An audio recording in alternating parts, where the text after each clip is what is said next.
Magandang araw muli mga kababayan at welcome po dito sa aking YouTube channel at sa aking panibagong update ngayong araw sa May Manila Bay. At kung saan dito mga idol inyo pong makikita yung mga bata na masayang nagtatampisaw at naliligo sa araw na ito. Ayan no, happy no mga kababayan, at talagang makikita din po natin na sila ay tuwang-tuwa sa kanilang ginagawang paliligo dito talaga. Dahil nga sa malinis na dagat dito nga sa May Manila Bay. So tingnan nyo naman no.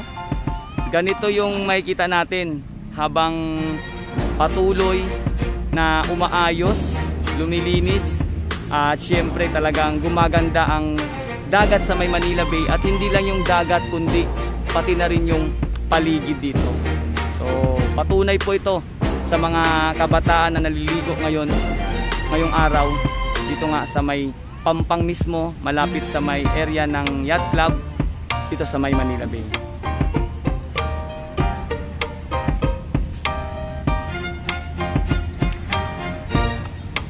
At syempre mga kabayan, maliban dyan sa nakikita nyo naliligo ng mga bata na tuwang-tuwa no, at talagang ini-enjoy lang.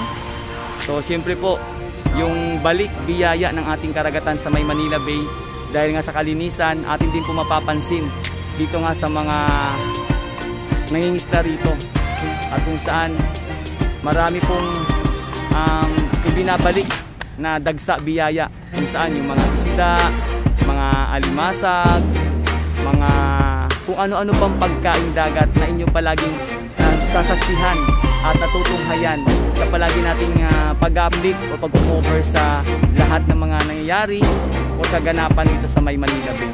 Lalo-lalo na nung mga nakarang araw at ngayon mga kabayan, nakikita naman natin dahil nga sa luminis na no, yung dagat dito nga sa May Manila Bay.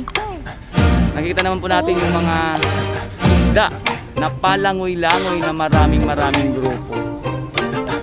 So siyempre mga kabayan, yan yung isa sa patunay at talagang resulta na sa patuloy na pag-maintain ng kalinisan dito, nakikita talaga natin yung balik ng kalikasan, no? Balik ng ating karagatan, kung saan talagang siya din po nagpapasalamat siguro dahil nga inalagaan siya at talagang nilinis siya ulit, binabalik niya lang sa mga tao, sa mga kabayan natin yung kanyang pasasalamat.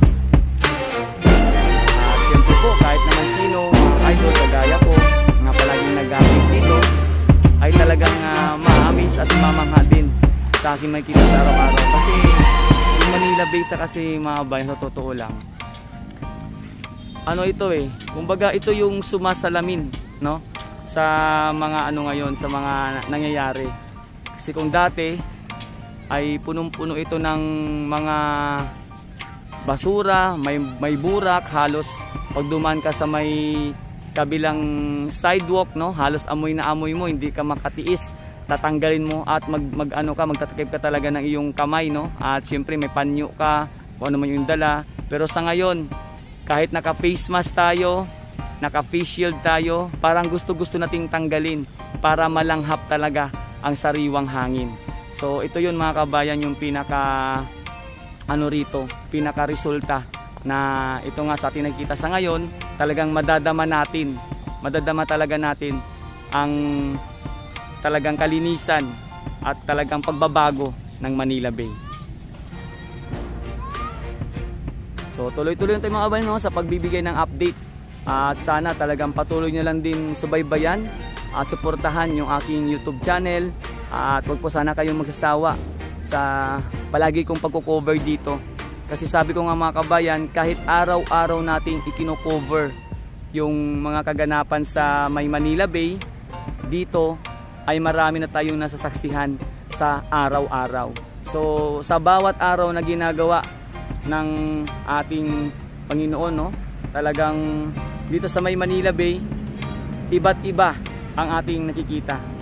Meron talagang nangyayari sa araw-araw. So kagaya ngayon, nakikita po natin, malinis na naman ulit ang ating Manila Bay.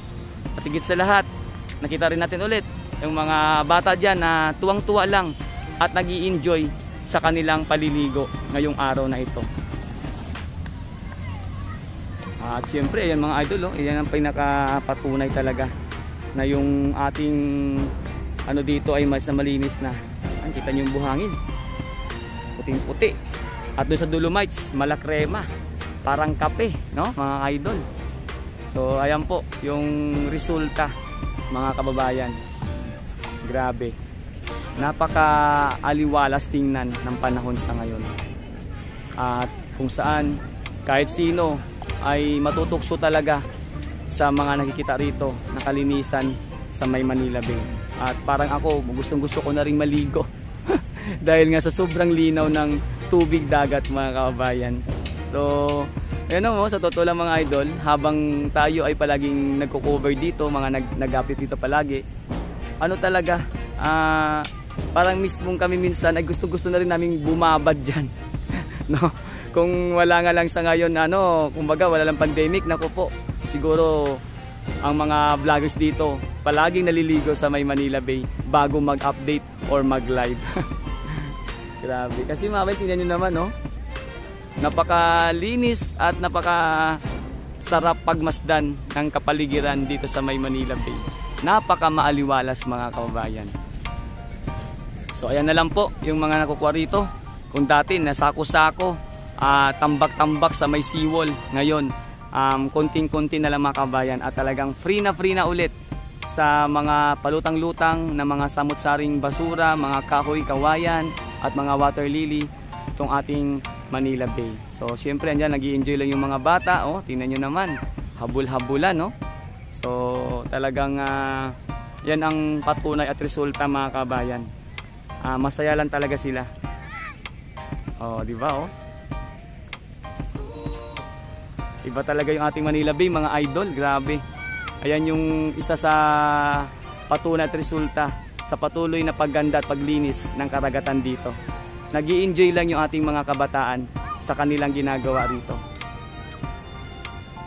So yan, siyempre mga kabayan, ito nga pala ulit si Daddy D, at maraming salamat sa inyong palaging pagtutok at pagsubaybay sa aking YouTube channel. Siyempre sa palagi po inyong pagtangkilik at palagi po suporta mga kabayan.